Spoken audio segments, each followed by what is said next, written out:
আমল ১ প্রত্যেক ওযুর পর কালেমা শাহাদাত পাঠ করুন।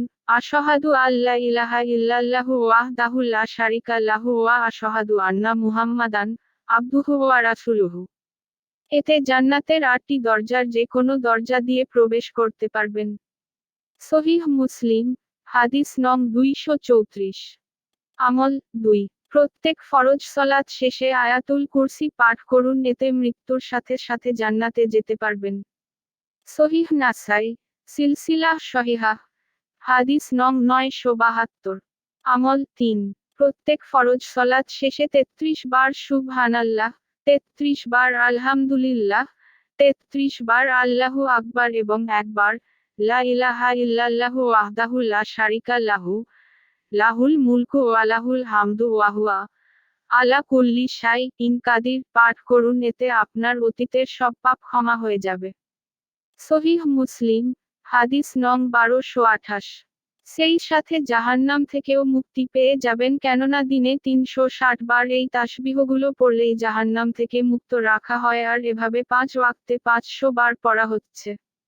সহিহ মুসলিম, মিশকাত হাদিস নং ১৮০৩। আমল ৪ প্রতিরাতে সূরামূলক পাঠ করুন, এতে কবরের শাস্তি থেকে মুক্তি পেয়ে যাবেন। সহিহ নাসাই, সহিহ তারগিব, হাকিম হাদিস নং ৩৮৩৯। সিলসিলাহ সহিহাহ, হাদিস নং ১১৪০। আমল ৫ রাসূল সাল্লাল্লাহু আলাইহি ওয়াসাল্লাম এর উপর সকালে ১০ বার ও সন্ধ্যায় ১০ বার দরুদ পড়ুন, এতে আপনি নিশ্চিত রাসূল সাল্লাল্লাহু আলাইহি ওয়াসাল্লাম এর সুপারিশ পাবেন। তিবরানী, সহিহ তারগিব, হাদিস নং ৬৫৬। আমল ৬ সকালে ১০০ বার ও বিকালে ১০০ বার সুবহানাল্লাহিল আজিম ওয়া বিহামদিহি পড়লে সৃষ্টিকুলের সমস্ত মানুষ থেকে বেশি মর্যাদা দেওয়া হবে। সহিহ আবু দাউদ, হাদিস নং ৫০৯১। হযরত জাবের রা থেকে বর্ণিত, রাসূল সাল্লাল্লাহু আলাইহি ওয়াসাল্লাম ইরশাদ করেন, যে ব্যক্তি সুবহানাল্লাহিল আজিম ওয়া বিহামদিহি পাঠ করে, তার জন্য জান্নাতে একটি খেজুর গাছ রোপণ করা হয়। তিরমিজি ৩৪৬৪। আমল ৭ সকালে ১০০ বার ও সন্ধ্যায় ১০০ বার সুবহানাল্লাহি ওয়া বিহামদিহি পাঠ করলে কিয়ামতের দিন তার চেয়ে বেশি সওয়াব আর কারো হবে না। সহিহ মুসলিম, হাদিস নং ২৬৯২। আমল ৮ সকালে ও বিকালে ১০০ বার সুবহানাল্লাহ, ১০০ বার আলহামদুলিল্লাহ, ১০০ বার আল্লাহু আকবার এবং ১০০ বার লা ইলাহা ইল্লাল্লাহু ওয়াহদাহু লা শারিকা লাহু লাহুল মুলকু ওয়া লাহুল হামদু ওয়া হুয়া আলা কুল্লি শাইইন কাদির পাঠ করলে অগণিত সওয়াব হবে। নাসাই, সহিহ তারগিব, হাদিস নং ৬৫১।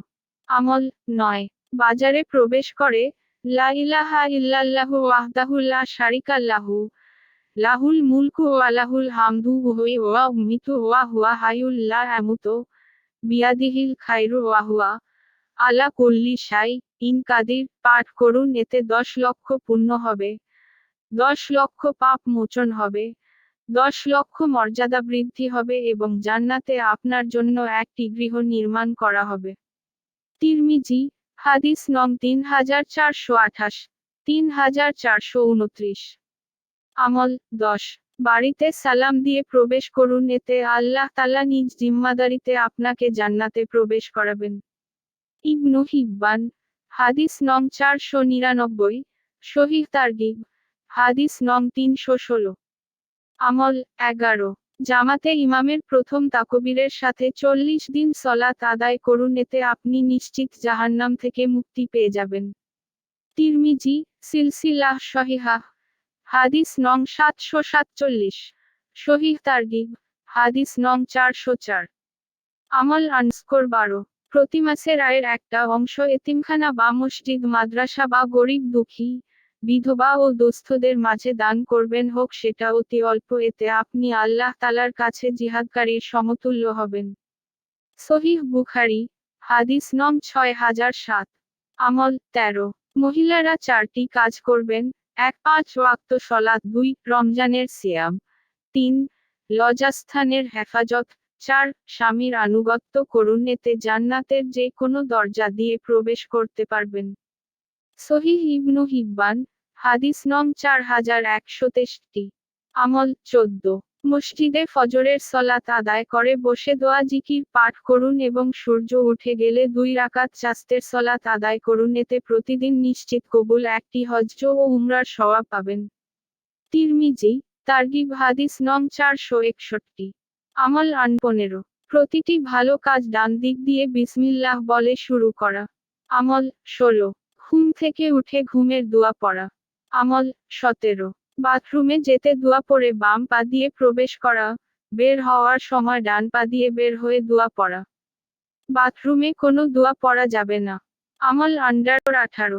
অজুর পূর্বে মিসওয়াক করার অভ্যাস করা, অজুর শুরুতে এবং শেষে হাদিসে বর্ণিত দোয়া পড়া। আমল 19। ঘর থেকে বের হওয়ার সময় ডান পা দিয়ে দোয়া পড়ে বের হওয়া এবং প্রবেশের সময়ও ডান পা দিয়ে প্রবেশ করে সালাম দেয়া। যদিও ঘরে কেউ না থাকুক না কেন সালাম দেয়া সুন্নাহ, আল্লাহর হুকুম। যদি ঘরে কেউ নাকে তবে এই সালাম ঘরের ফিরিশতাদের জন্য। আমল 20। মসজিদে ডান পা দিয়ে দরুদ ও দোয়া পড়ে ঢুকা এবং বাম পা দিয়ে দরুদ ও দোয়া পড়ে বের হওয়া।